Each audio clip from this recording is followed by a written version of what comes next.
Good morning. Thank you for joining us on this ACRS virtual art tour. And also, thank you for supporting Walk for Rice 2021. My name is Elisa Del Rosario. I'm the Deputy Director for ACRS. And I'm Mayumi Tsudakawa, and I'm a longtime member of the Art Committee of ACRS. So here we are to talk about the artwork. And first of all, I do want to ask you about how the Art Committee got started, and when was that? I think the Art Committee actually started in 2006.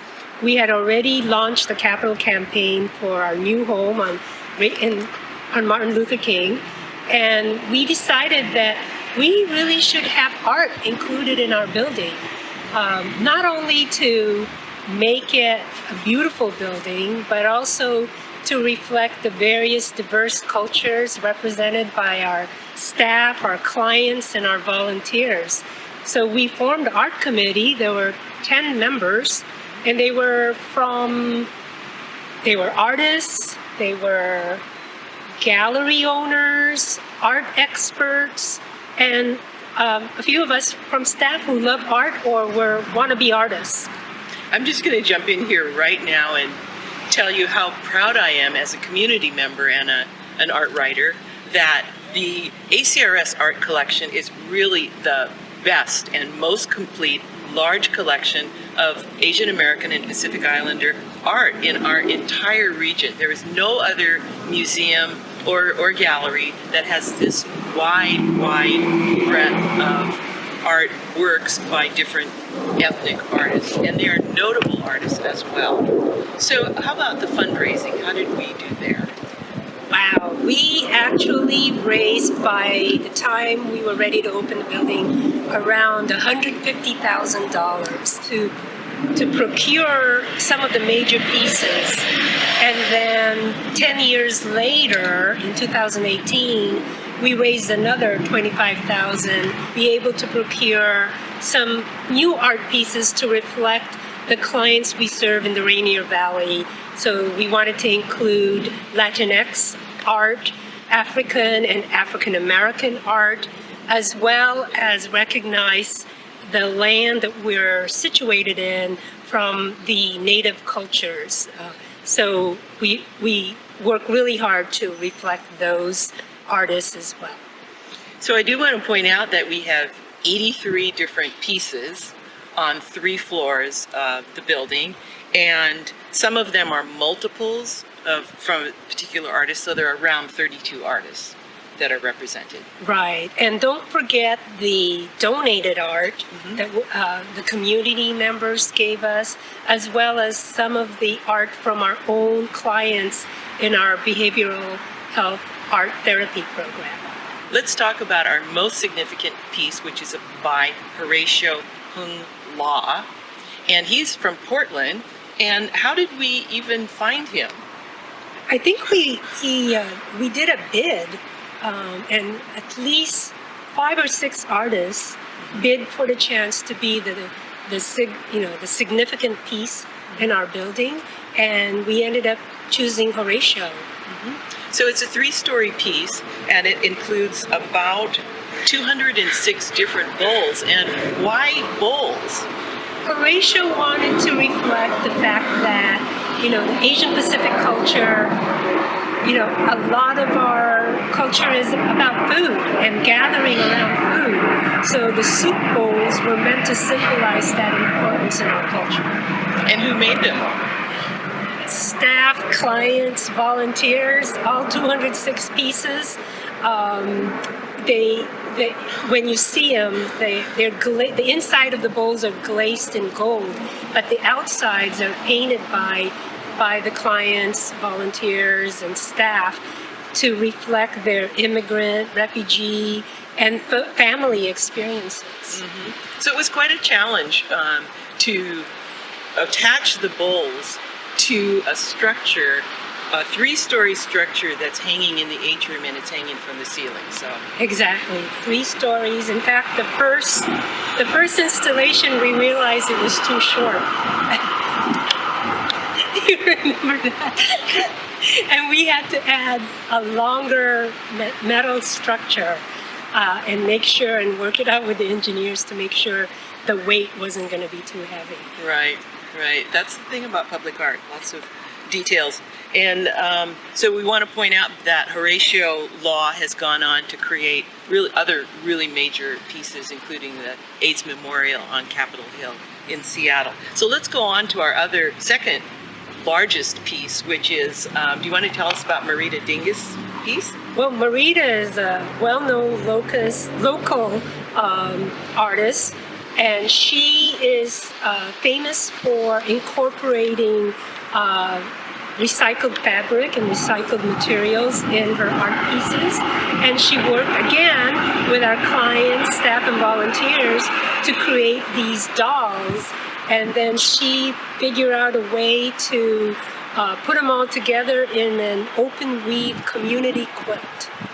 And they are figures, and they're attached to the wall. And it's actually, again, a 3-story atrium piece so that you can see it from the first, second, and third floor. So people can come and see their own pieces, the figures that they made there. So it's very, very interactive and involving at that point.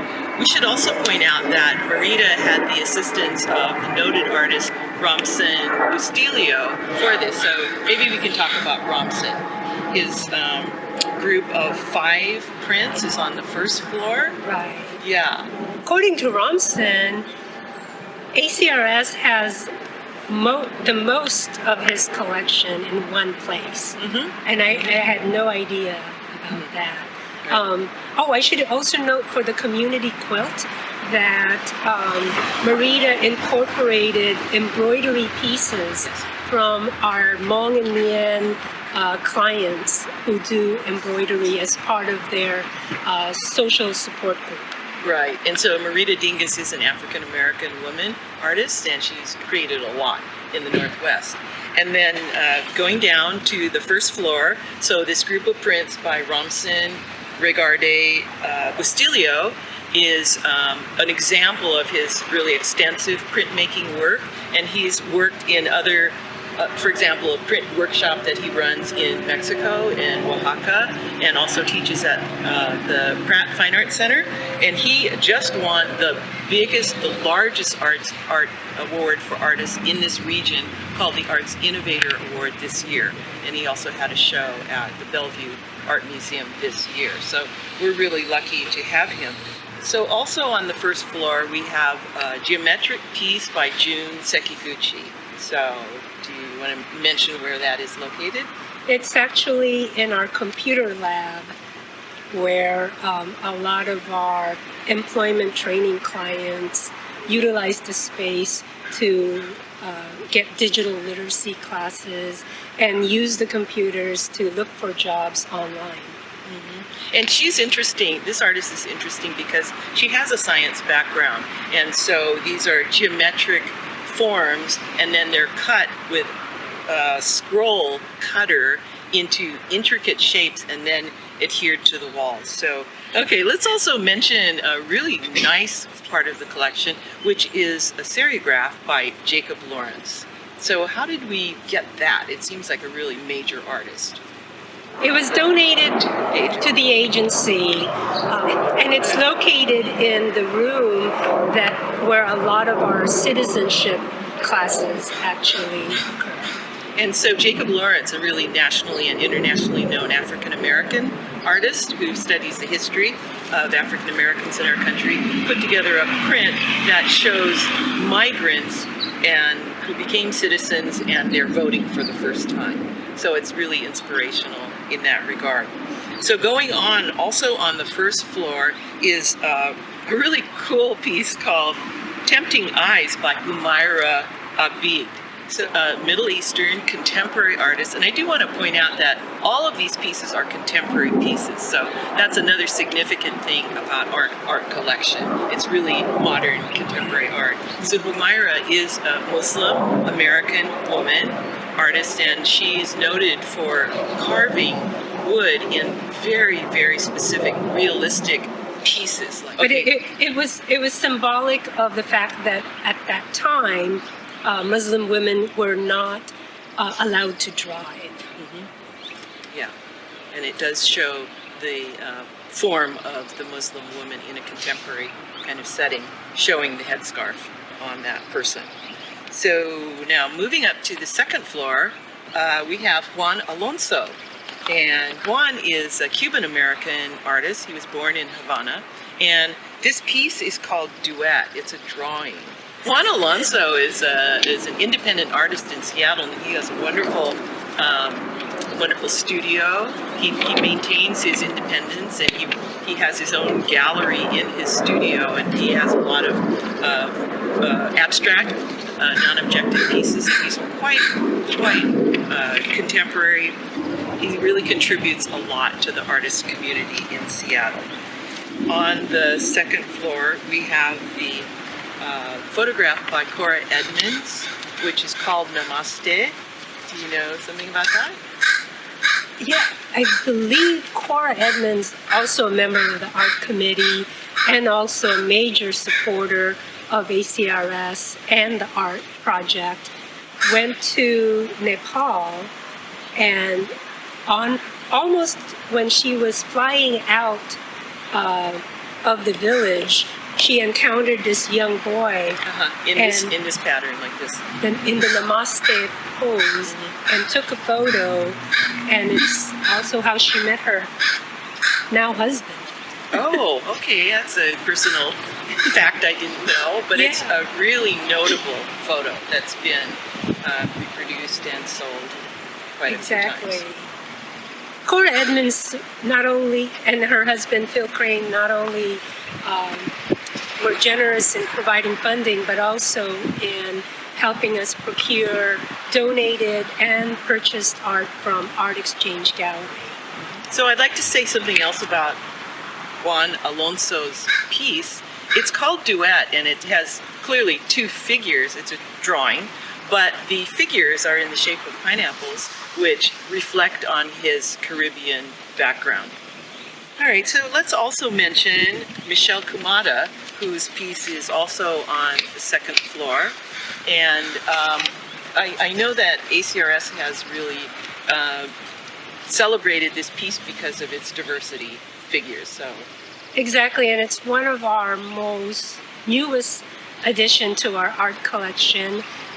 In 2018, we commissioned Michelle to do this piece, and again, it does reflect the diversity of our clients in all their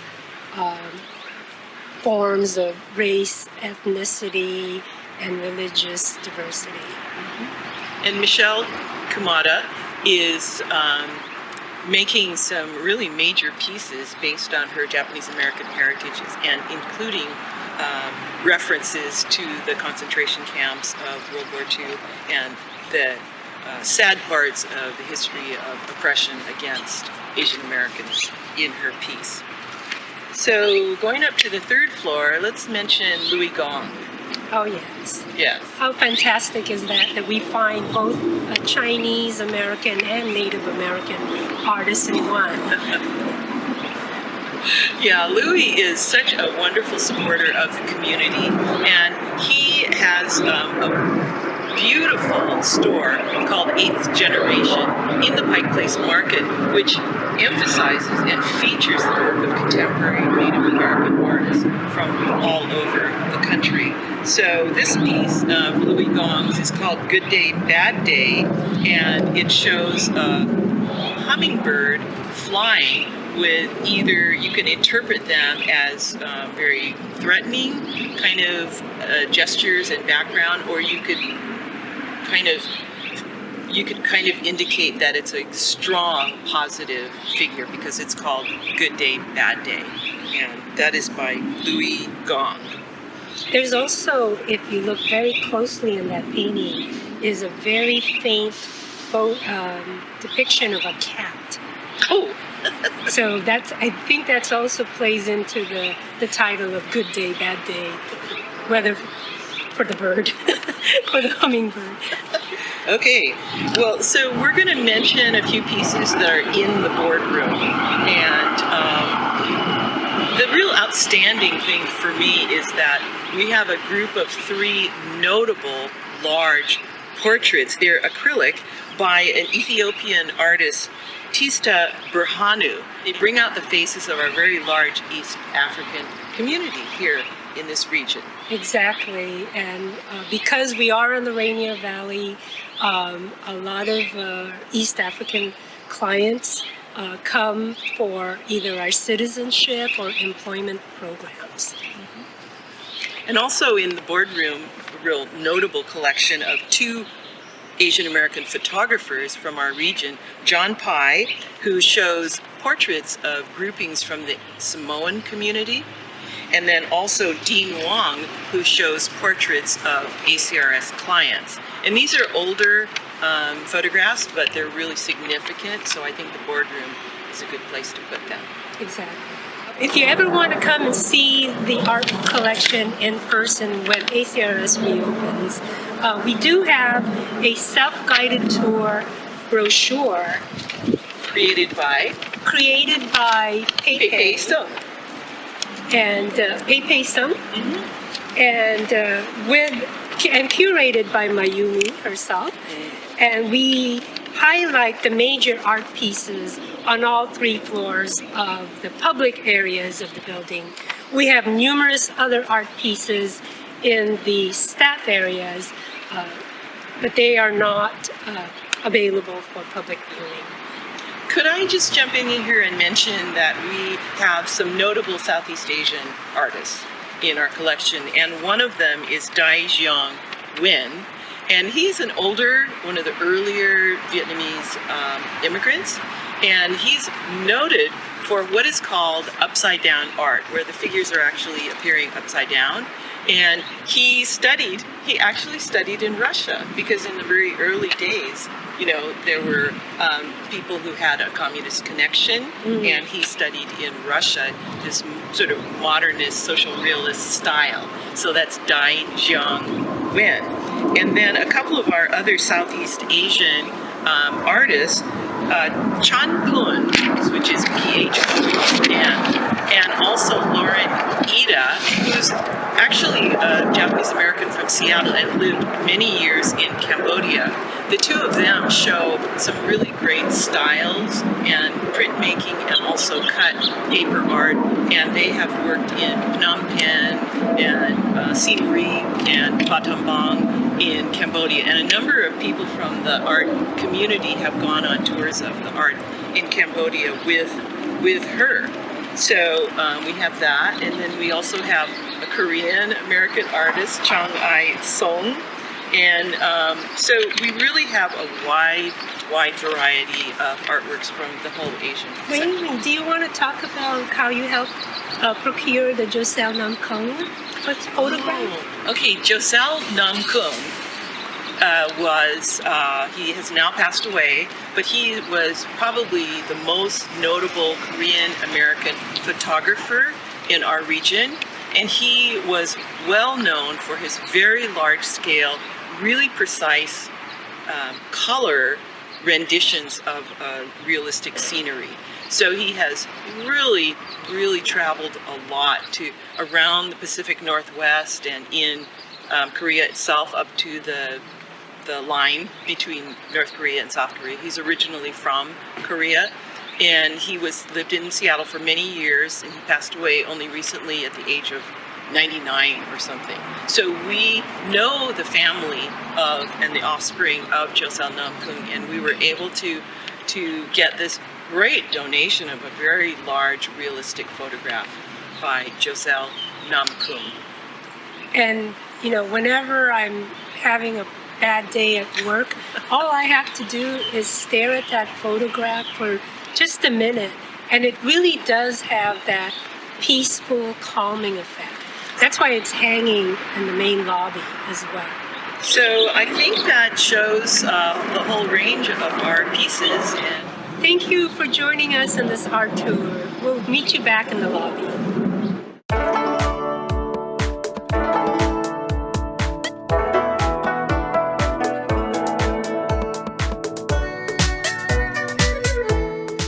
she has another piece in the building too. anyway, someplace else. Skip that. But in this case, it's a pair of eyeglasses, and it shows the No, it's the rear view mirror. So, do you have anything you want to add about that? No.